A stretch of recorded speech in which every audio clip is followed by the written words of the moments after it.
Welcome to the Bringing the Human Back to Human Resources podcast, the podcast all about the delicate balance between people and business, and quite literally reconnecting the two.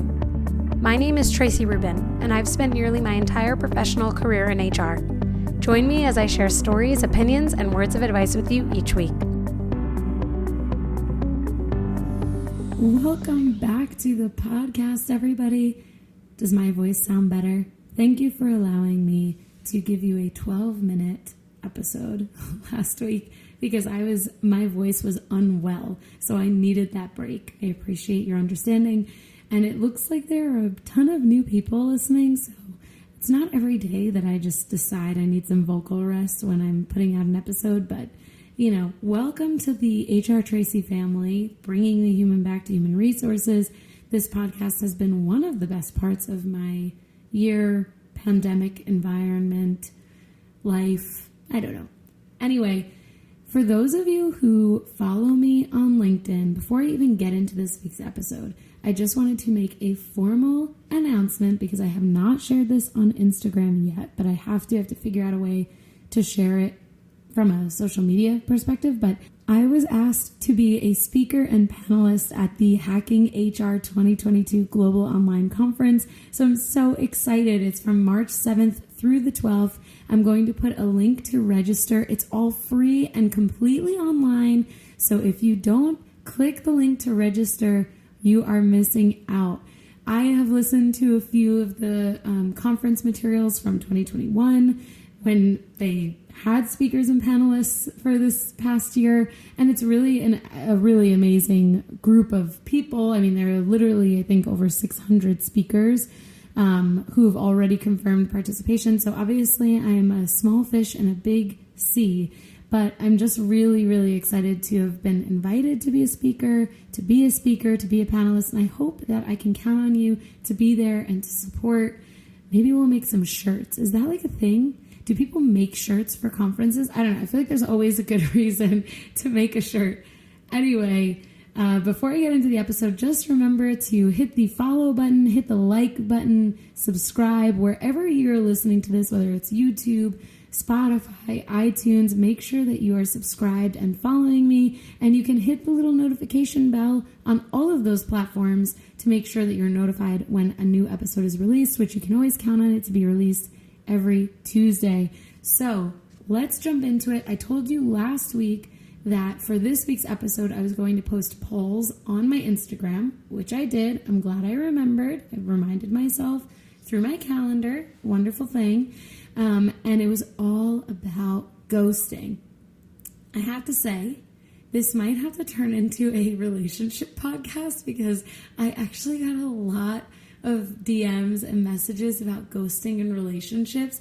So maybe I'll leave like a little section at the end of this podcast to talk about my feelings on ghosting in relationships, and just tell you some personal stories around that. I don't know. We'll see. But as blessed as I am to, have not had too many ghosting experiences in the professional world, the personal world, ghosting definitely happens in the dating scene. Although I've been out of the dating scene for 5 years, it is a thing, it's a thing. So I was enamored with the relationship ones because I was like, oh, maybe I should reply and, give them my advice. And I think I will. I haven't replied to anyone yet because I just wanted to kind of gather everything before I responded.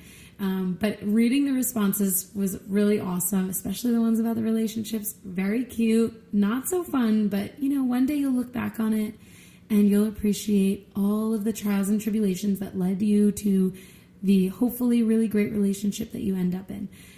Anyway, back to HR.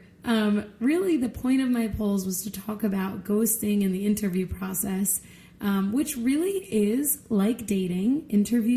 Interviewing, it is like a dating process. It can be brutal. You can meet with amazing people. You can meet with terrible people. You could, be ghosted, not ghosted. So I got some really, really amazing data. Almost 100 people participated in the polls, which is probably my most effective polling that I've done since starting this podcast. So thank you for your participation. One of the first questions that I asked was just simply, have you been ghosted? And 91% of people, a little area of, marginal error there, because some people responded by the point of relationships, but in general, 91% of people said, yes, I have been ghosted. And that the majority of people actually believe that this typically is happening after the first interview and during the application process. So I asked that follow-up question to really try and understand, where are we seeing the majority of these ghosting situations? In my experience, I've been ghosted more often by recruiters or employers after I've submitted my application and or sometimes both and or after a final interview, which to me, a final interview is much more egregious. If you're ghosting someone after a final interview, you're guaranteed not to have that candidate come back or even want to stay in touch. They might tell you, yeah, keep me, in mind for future opportunities, but they probably don't mean it, because I definitely don't mean it when I say that. And I say it because you don't want to burn a bridge, but in reality, it's why should I keep you in my network if you didn't even have the decency to tell me that you went with someone else? Just let a girl know, So I totally agree with this data point. After the first interview or the application process, I later asked, are you seeing the ghosting after the final interview? And a significant percentage of people did say yes. But I think one of the challenges of that data point is that you have to get to the final interview to experience that. So if the people who were responding to the polls have not had as many final interviews as they've had first interviews, then the data is a little skewed. For me, as an individual, I can say with 100% certainty the final interview ghosting is the worst, and it definitely happens just as often, I think, as the application process ghosting. So moving on, I asked for some stories, and I want to share a few of the top stories that I received that were themes in these submissions, and we're going to break some of these down. So when asked about these ghosting stories that people had, a lot of people said, I emailed, or they told me that they were going to email me to confirm an interview after the HR screening call, and then everything went silent and they basically no call, no showed. Didn't show up for an interview that was scheduled, or they didn't actually email to schedule a full interview. That's definitely common. I think for HR people, if you're screening someone and after the screening or during the screening you realize that they're not the right person for the role, don't tell them that you're going to reach out for another thing. Just say, okay, great, we'll get back to you if we need anything else. Or, if we decide to move forward with your application, we'll keep you posted. I don't like the lack of truthfulness. I think, who cares? You let them down a little easy, a little hard at the same time. You don't have to completely disregard their feelings and say, sorry, this isn't going to work out and you stink.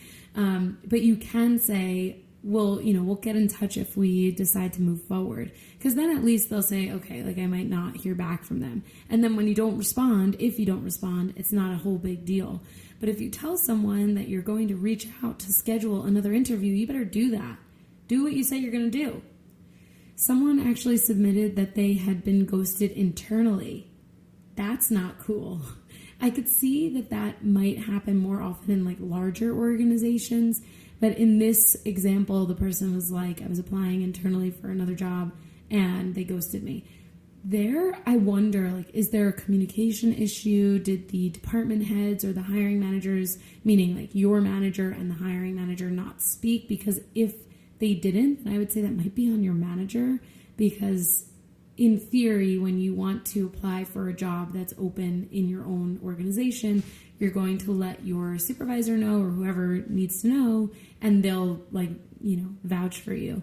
So it sounds like there's a communication issue there, definitely a disorganized situation. Another story is that the person was they told me they'd reach out. They never called, they never emailed, so I had to reach out. And then they were oh, thanks for reaching out. We decided to go with someone else. I have also been there. Not fun, because you are reaching out because you think you're following up on the status of them reaching out to you. And then they're ooh, sorry, not going to happen. And, we'll get into this a little bit later, but I do think that recruiters, hiring managers, HR people, there is so much automation. You can set an email to send 5 days in the future. If you interview someone, they're not the right fit, just set the rejection email to send at some point in the next few days.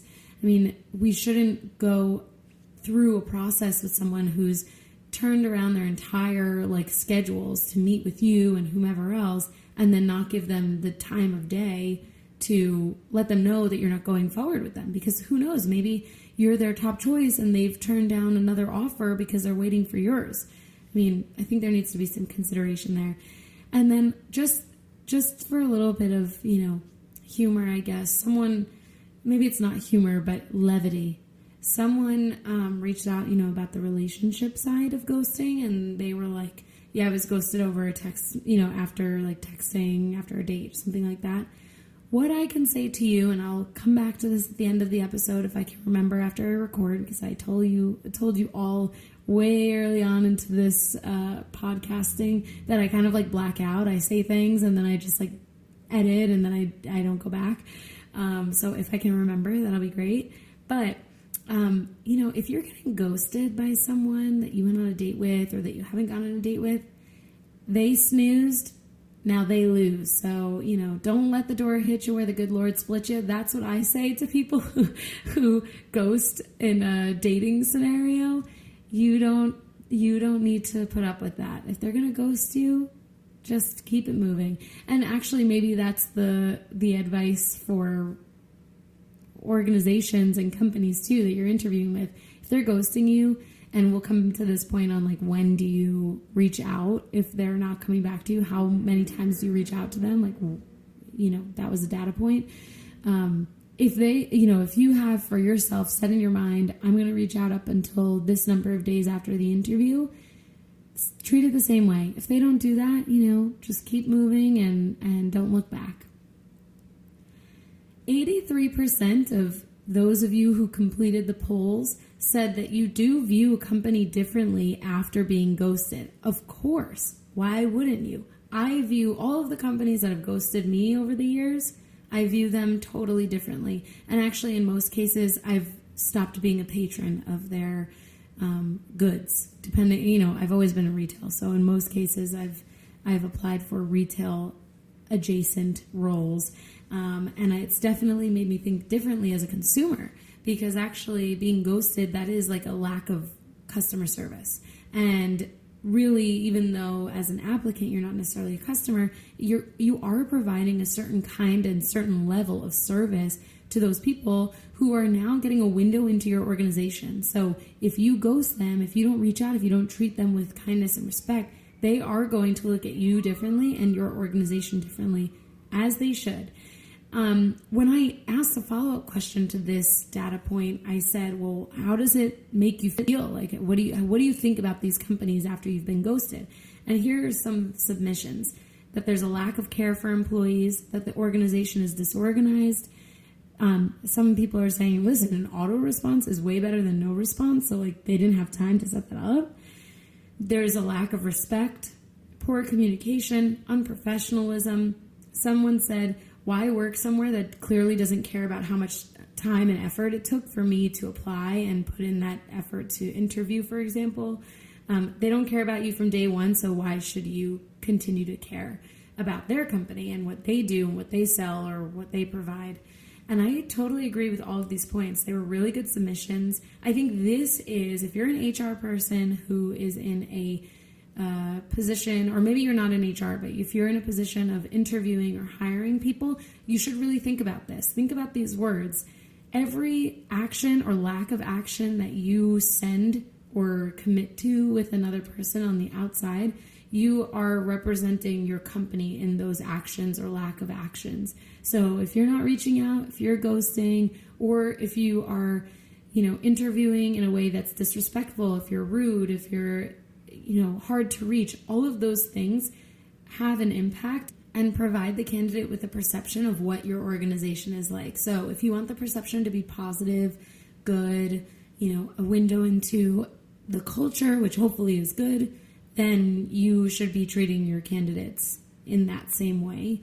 Otherwise, I mean, listen, I can tell you, every time I've been ghosted, at least 5 of my friends and family members knew about it. So that means that 5 more people are looking at your company sideways. So, and with a side eye, as they say. So I definitely think that we all in positions that, call for hiring or interviewing, we all have an opportunity to really improve service standards here. When I asked all of you, how long do you wait until you reach out? I kind of mentioned this just a few moments ago. The majority of you said 1 to 3 weeks. Some of you said, I reach out twice and then I keep it moving. And then someone actually said 2 months. And the person that said 2 months was talking about a relationship, I think. If you are waiting 2 months, don't wait. If you went on a date with someone and you're waiting 2 months for them to reply to you, or you're reaching out 2 months later, red flag. Red flag. Notice the red flags and move away. Run. You see a red flag, run in the other direction. I'm going to respond to you because I don't want you, the person who wrote this in 2 months, I don't want you to get stuck waiting on someone who does not deserve your time for 2 months. And same for these companies, right? I mean, if you are reaching, the most I've reached out is over 3 weeks. 3 weeks is really my max, but I only have done that because the role was one that I was like, ooh, I really would love this role and I really would love this company. But I reached out 3 times over the span of 3 weeks, and then they were like, we went with someone else. I'm like, you couldn't have told me that 2 weeks ago. But those things, I mean, I definitely expected that, right? 3 weeks, if you have someone that you're ready to go with, you're not waiting 3 weeks. So I expected that answer, but 3 weeks is really the max. I probably wouldn't go more than 2 unless it's really that kind of role that you're very, very, very interested in, and you know, maybe there are vacations you're aware of or something like that. But that was the most common answer was 1 to 3 weeks. I think 1 week is a little short to move on. And I say this because, if you are in applying for a position that is in a large organization that gets a high volume of applications, you might be selling yourself a little short because it can take a lot of time to go through candidates, especially to go through top candidates, especially in the higher level positions, because you have to go through interviews with higher level people who might take a long time to give some availability. And so I think that the normal interview process takes between 2 and 4 weeks, which is a significant amount of time. But to give 1 week of, I'm gonna follow up for 1 week and that's it, I think it might be a little short. But I also totally get it, because if you are not willing to wait around, then you shouldn't. I get that. 2 weeks to me feels like a happy medium. I asked you also, can ghosting be avoided? And I asked this because I think it's interesting to hear from an applicant's standpoint what they think could avoid the ghosting moment. And so here are some of the responses. I don't think it can be avoided because you can't control an organization's behavior, but what we can do is ask about next steps and in the interview process itself.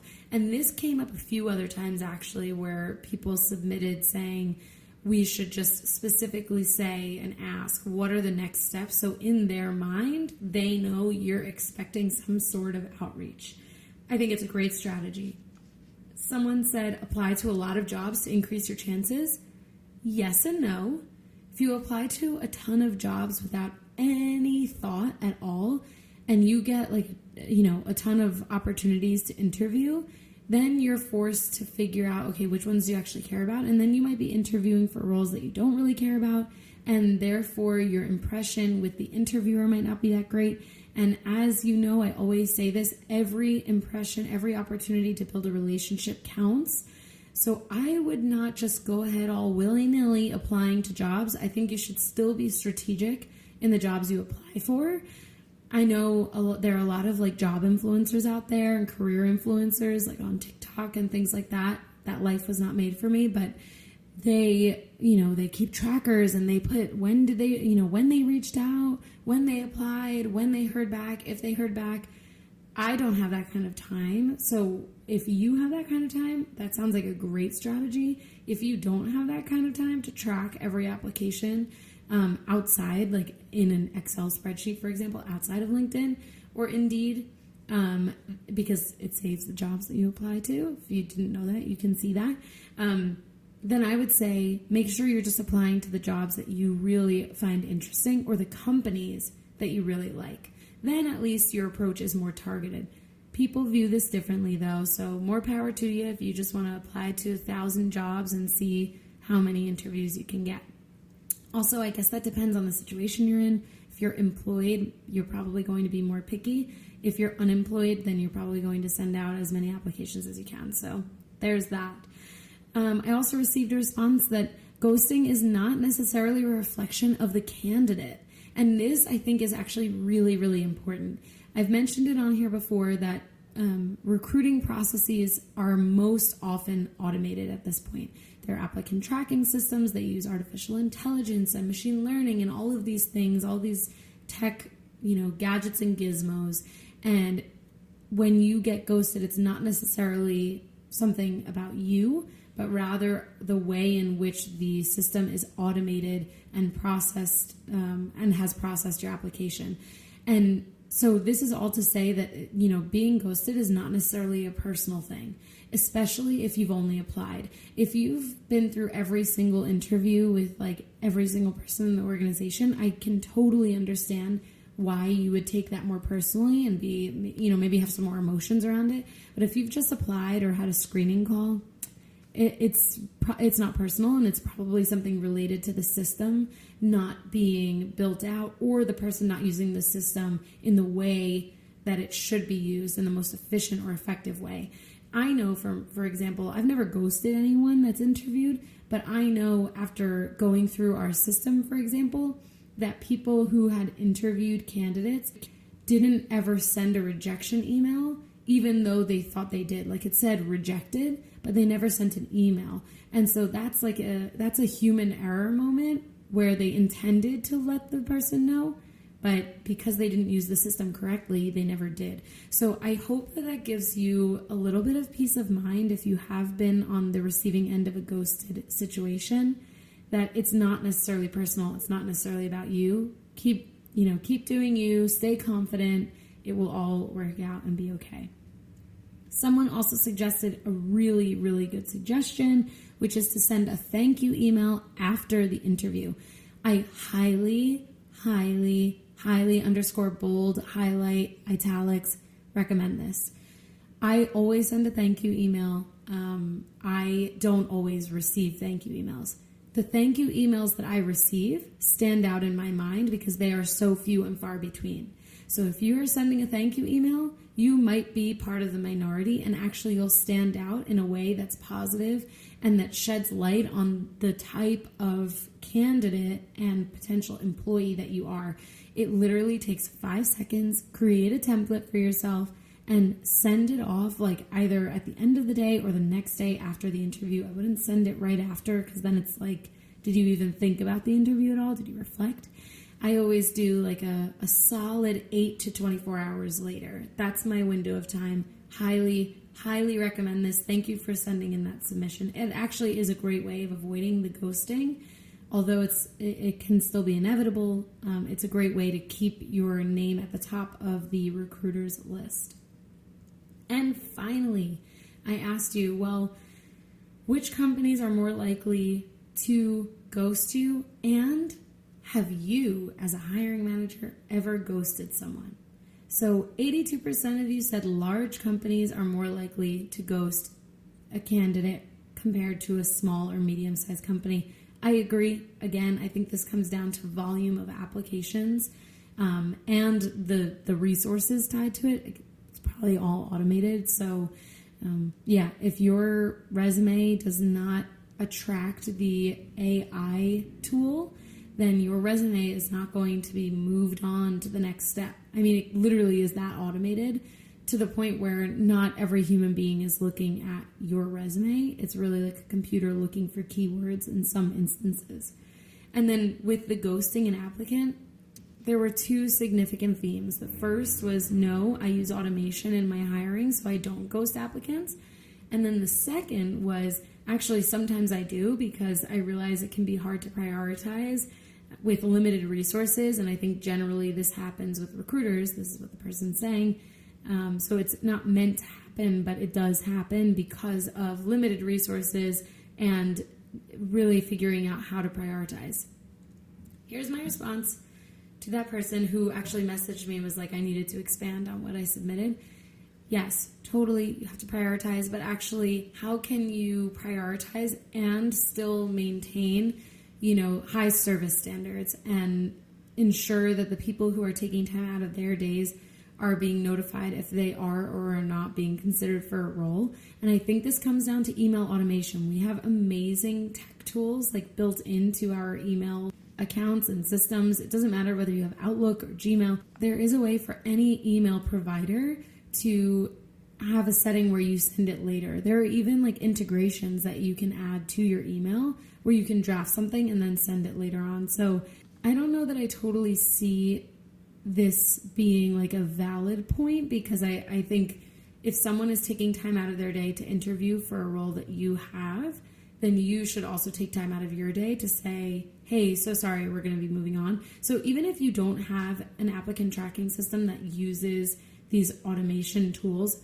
you can use the tools within your email, within your systems to do that. It's actually not high tech at all. It's been around for a very long time. So that would be my recommendation if you are a recruiter, hiring manager, HR person, et cetera, et cetera.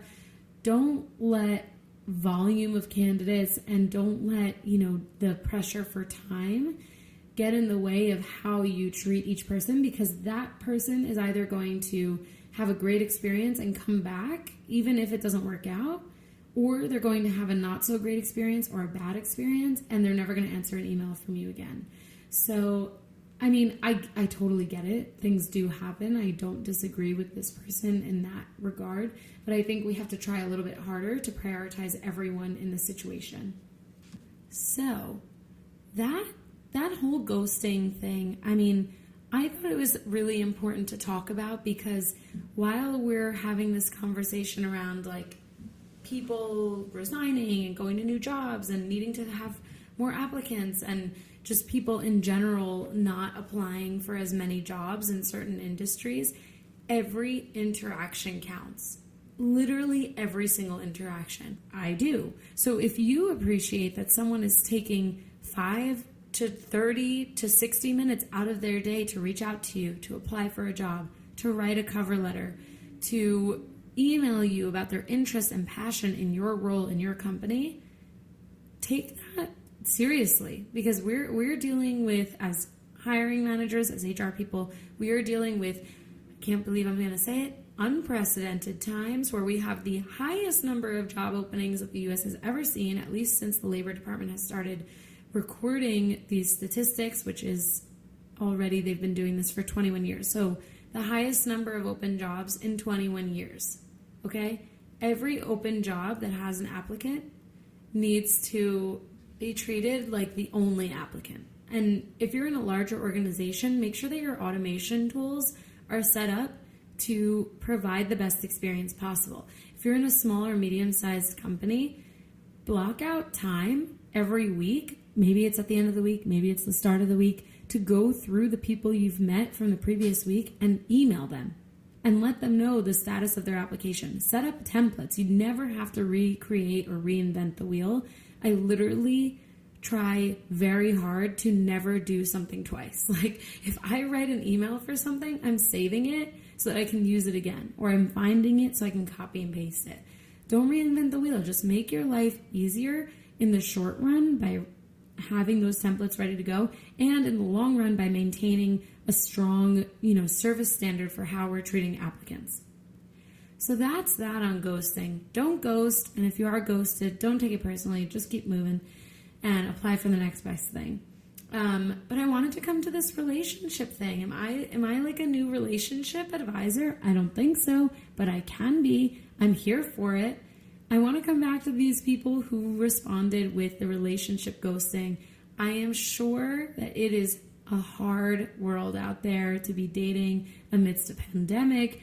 2020, I couldn't even imagine what dating was like, but I was totally here for my friends who were dating over like FaceTime and Zoom. I think it's so adorable. And it's a great way to see someone's level of interest, because if they're taking the time to Zoom with you and they've never met you before, I mean, they're interested. They're captivated by your conversation.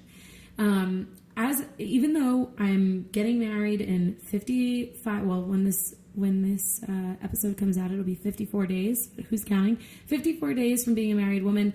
I did date, obviously, before I was engaged, before I dated my now fiance, and I was for sure ghosted. I never ghosted anyone because I'm just a direct person, and I've told people that, hey, this is not going to work out, or, you know, I decided to go with someone else, like whatever that might look like. So if you are the ghoster in this situation, don't do it. Just tell someone, hey, it was great getting to know you. I'm not interested at this point, and just keep it moving. If you've been ghosted by someone, dating, in a relationship, that hurts. I get it. I've been there. It hurts, but you just have to pick yourself up by your bootstraps and just keep it moving, because at the end of the day, you want someone, and this is really like whether it's dating or whether it's applying for jobs, you want someone to come after you. You want them to seek you out, to be excited about you joining the team, right? Don't sell yourself short. Don't do it. I love when people go out there and they're like, this is what I'm made of, and this is why I'm great. And if you want to be with me as a teammate or in a partnership, I'm here for it. Otherwise, goodbye. So that is my message to you. Dating and applying for jobs, very similar at least in the beginning stages of the process. Be confident in who you are and what you bring to the table. Don't sell yourself short. And, you know, if the right opportunity is out there, it will come to you. Don't be hasty. It's okay to be picky in every aspect of life. Just keep it moving. With that, thank you for being here for this episode. Thank you for giving me time last week to rest my voice. I am back and better than ever. And I'm going to continue to do polls like this because I think it's a great way to interact with all of you. And I appreciate all of the time that you dedicated to, interacting with me on Instagram, entering in your submissions, DMing me, etc. So thank you so much. Be sure to follow me on Instagram at hrtraci, that's HRTRACI. And be sure to also register for the Hacking HR Global Conference, which is in March of 2022, where I'm a speaker and panelist. I would love to have you there. And with that, I will let you go. See you next week.